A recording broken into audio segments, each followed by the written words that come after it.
All about the wins and not about the glory. It's a career that began well before his high school days. Richard Stallworth grew up in the Yuma Catholic football program with eyes on the prize from an early age, looking up to some of the greats that etched their names in the record books and captured state titles for the Shamrocks with his father Rhett as the head coach. Now in his senior year, Stallworth sits just 2 passing touchdowns away from breaking the state record for career touchdown passes, and I sat down with him one-on-one ahead of a potential record-breaking night tonight at Ricky Gwynn Stadium.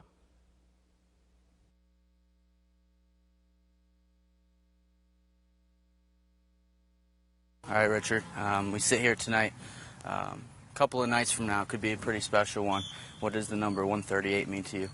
It's just it's an achievement that I'm very happy to get as a team. I mean, throwing that many touchdowns in a career as a quarterback's really, it's what you can get playing a video game. You don't really know if you can get that in real life. And probably about, I think it's exciting for the team standpoint too. You probably have about 30 receivers saying they caught a touchdown in that record for the school. It'll be a record for the school and in the state, and it'll help put a small school like Yuma Catholic on the map. You know, you grew up in this Yuma Catholic family with your dad, Rhett, as the head coach. You talked to me before the season started about, you know, growing up with some of these other really talented quarterbacks that you saw that were leaders on this team. Did you ever see yourself, you know, being in that conversation and even surpassing some of them? Yeah, growing up, I always wanted to be better than, say, Jaden Cleary. At one point, he was the best there was. Growing up, I said, I'm going to be better than he was. And Gage really set the tone, and I said, I'm going to be better than Gage was. Gage set the tone in a lot of records. He broke a lot of them, and that was my mindset, that I'm going to be better than him, not only breaking records but as being as a team and trying to take my team farther and take my team to doing what we can do. Sometimes you can get some pressure being the quarterback, you know, no matter what team you're on, but you're playing for a prestigious school in Arizona that you guys have had a lot of success, 4 state titles.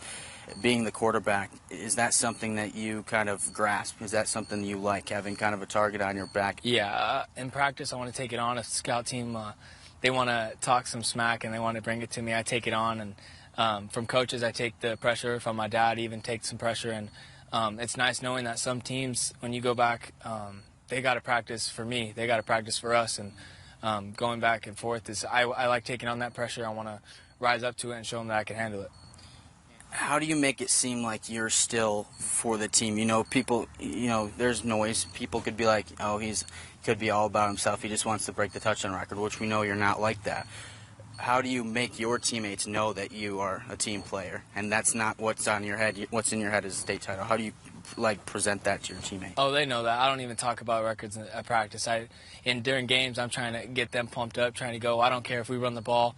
I don't care if we throw the ball. No matter if we win, they know that I'm for them. No matter what people can say in the stands, they can say what they want. But the team knows deep down, I don't talk about records. I don't talk about any of that. If I get them, I get them. If I get them, it's their record too. I'm not. If I could put the Yuma Catholic Shamrocks on that record, I would. I wouldn't just leave my name. Now, you had a chance to break it last week on the road. You guys, you know, you told me you had a rough game. You guys just going to get the job done. But you get to come back now a week later, back at it, try to get that win, but you can have a chance to do this in front of the home crowd, in front of your friends and your family, the Yuma Catholic family. How much more special might that be to do it at home? Oh, it'll definitely be special at home, but going into this game, I'm not worried if I'm going to break that record. If we go and run the ball, score 6 touchdowns on the ground, I'm not going to worry about it because if we win the game, we win the game. That's all that matters to me. Buckeyes are a very good team, and we're going to do what we have to do to get it done. And it's not the only record in reach either. Stallworth is currently 5th in the state in career passing yards, needing just 392 yards to once again surpass his fellow Shamrock predecessor, Gage Reese, to hold yet another school record. So tune in tonight at 10:15 on Friday Night Lights for highlights as we look to capture the potential record-breaking moment. You can also catch the entire unedited interview on our website at kyma.com. So good luck to Richard tonight. That's all the time we have for sports and